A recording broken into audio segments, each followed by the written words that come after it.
time, the House Democratic majority this year has passed approximately 400 bills and sent them to the Senate. Approximately 275 of those bills are bipartisan in nature. 100 bills have made it to the president's desk and been signed into law.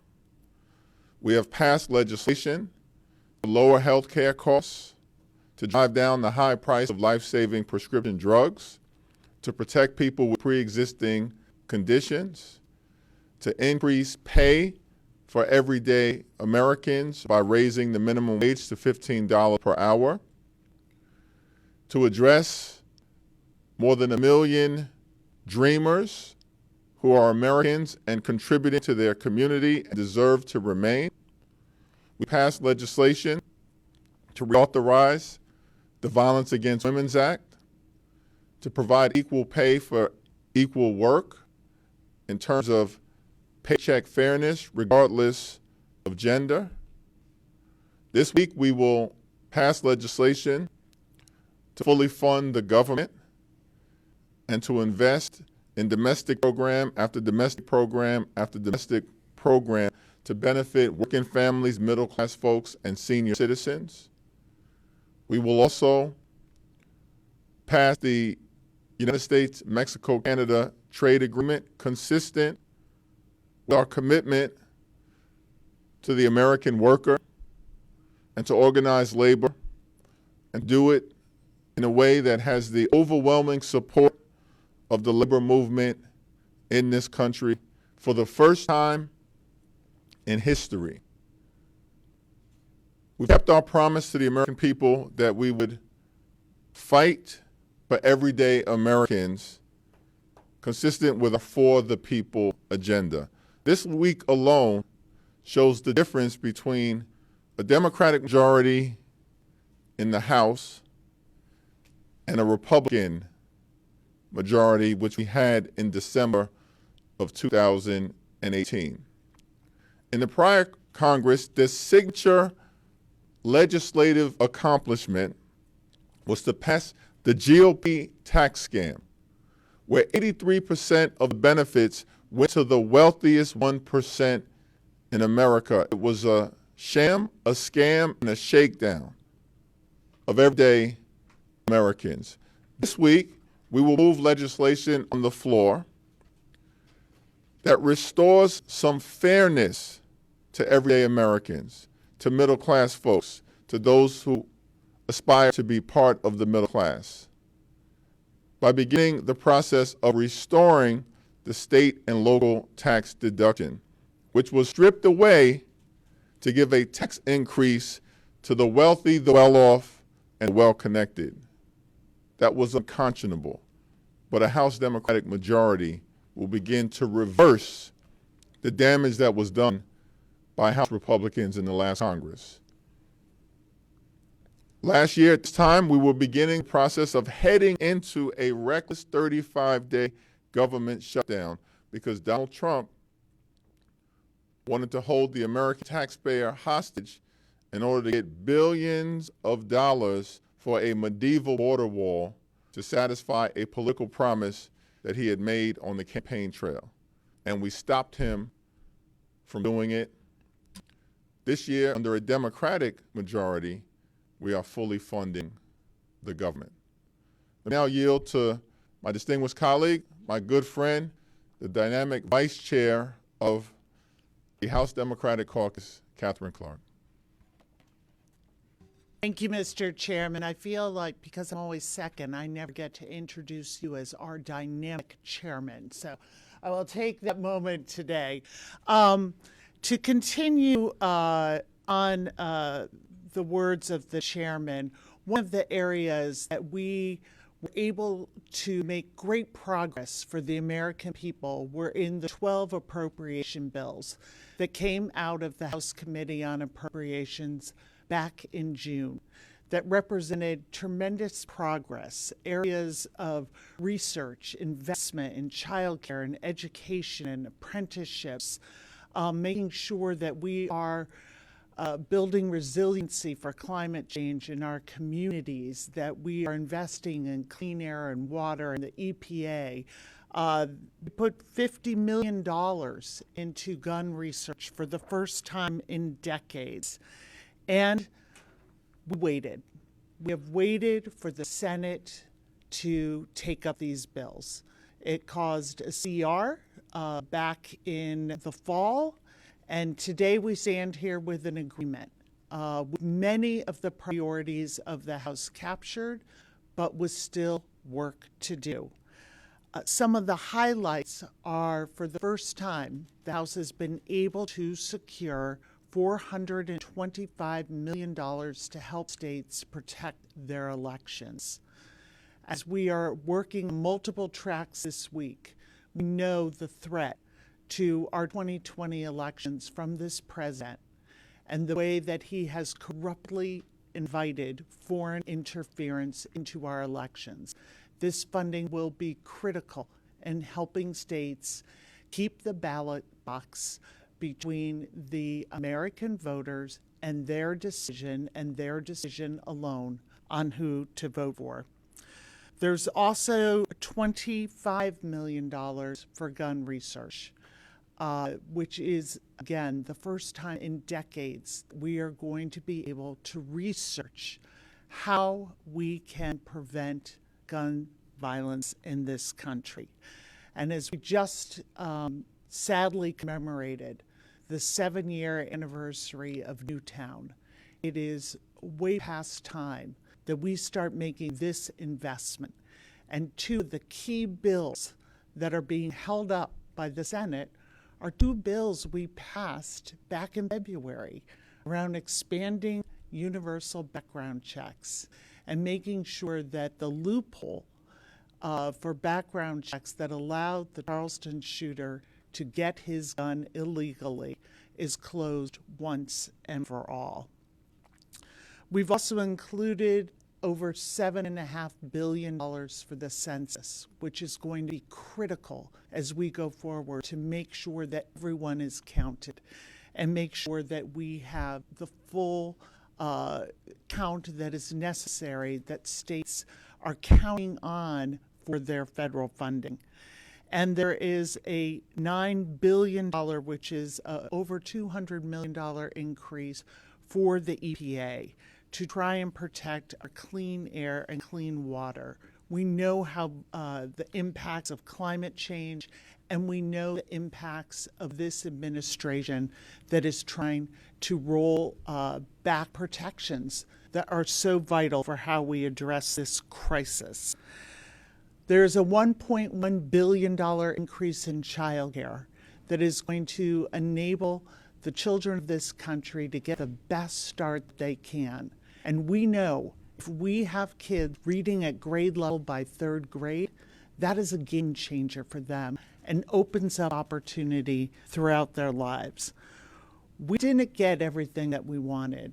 These were difficult negotiations with the administration and with the Republican-led Senate. But our commitment to the American people was to keep government open and to make every bit of progress that we could. And as we have the impeachment vote weighing on this Congress very heavily, that we're going to be taking up tomorrow, we will continue to move forward with the For the People agenda.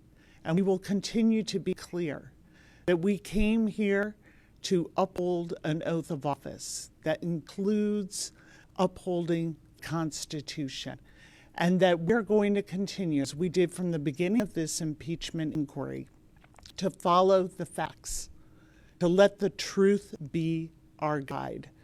And it is not an easy vote. I greatly admire the unity that we are seeing out of this caucus, that it may not be politically expedient, it may not be easy. We don't know how this may or may not affect the 2020 elections, but we know this.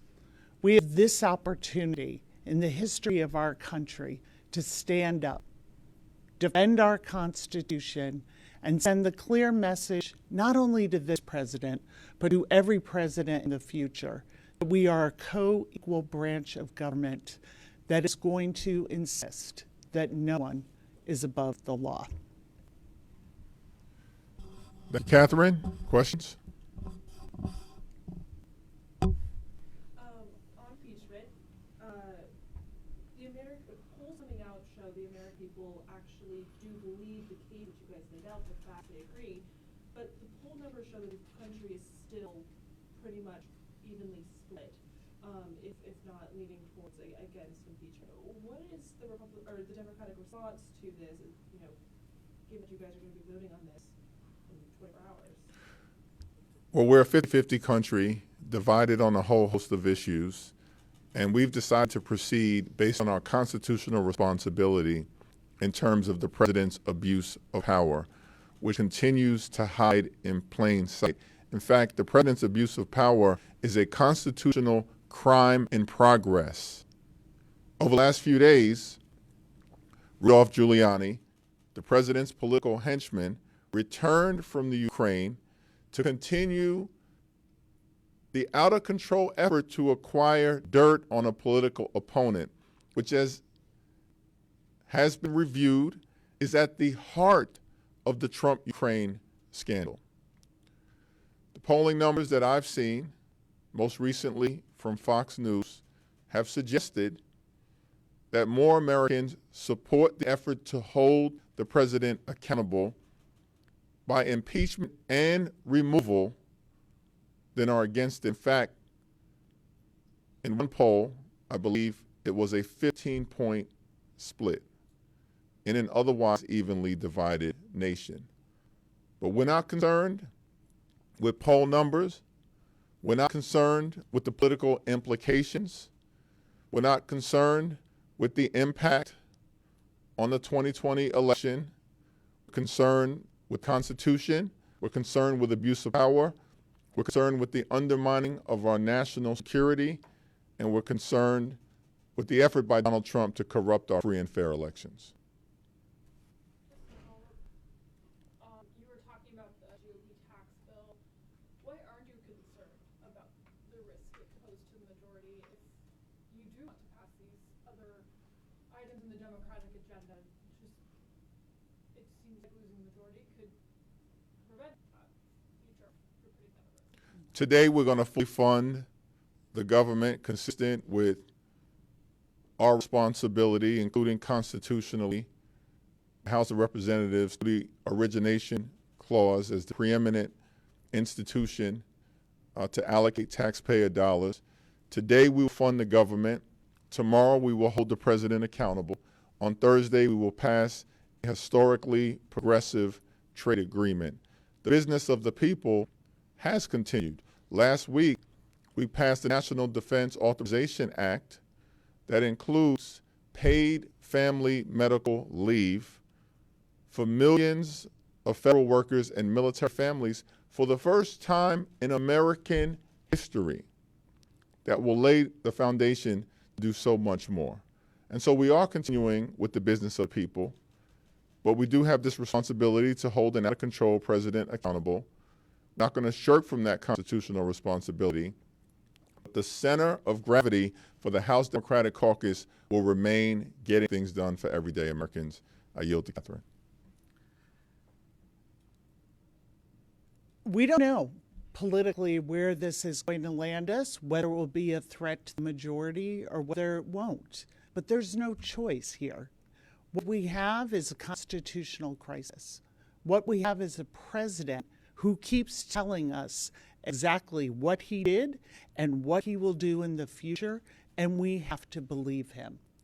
Back in June, he said he would take political dirt from a foreign government again, and no, he wouldn't let the FBI know. We all know his call, the famous line, "Do us a favor, though," where he was willing to sell out the integrity of our elections, willing to sell out our national security, willing to sell out a country that desperately needed our help in a war that Russia is waging on them for political dirt. Then he took to the microphones on the South Lawn and he said, yeah, we should investigate in Ukraine, and China should investigate my political opponents too. Then we had Mick Mulvaney say we should all just get over it. Corruption is just the way it goes in this administration. And then just this past weekend, we have Rudy Giuliani saying, yes, we had to get rid of the ambassador, Yovanovitch, because she was going to stand in the way of our corrupt investigations. There has been a lot of talk and a lot of action in Ukraine on corruption from this administration, but it doesn't come from the Ukrainian government. It comes from the White House and this president and those who are enabling him. So there are certain points. I was co-chair of the Red to Blue program last year, traveled the country, and everywhere I went, there were people who had never voted for Democrats before, and one of the unifying themes was, we've got to get corruption out of our own government, return the voice to the people. This is where we stand, not because we want to, not because we think it is necessarily a political winner, but because that's our oath of office. And that is our duty to this country at this point in our history. And I hope that my Republican colleagues, both tomorrow in the House and over the next few weeks in the Senate, will feel that call of history, will feel the call of the oath of their office, and put aside not just partisan divide, but a pledge of allegiance to a particular president. This is exactly what the framers feared: foreign interference and corruption. It has resulted in abuse of power and obstruction of Congress, and we cannot let that stand for this country to continue to be a thriving democracy. You guys, over the last 24 hours, have had several high-profile frontliners come out. Kendra Horn just a minute ago, Glenn Dicey earlier, Mikey Sherrill, Bingham, etc.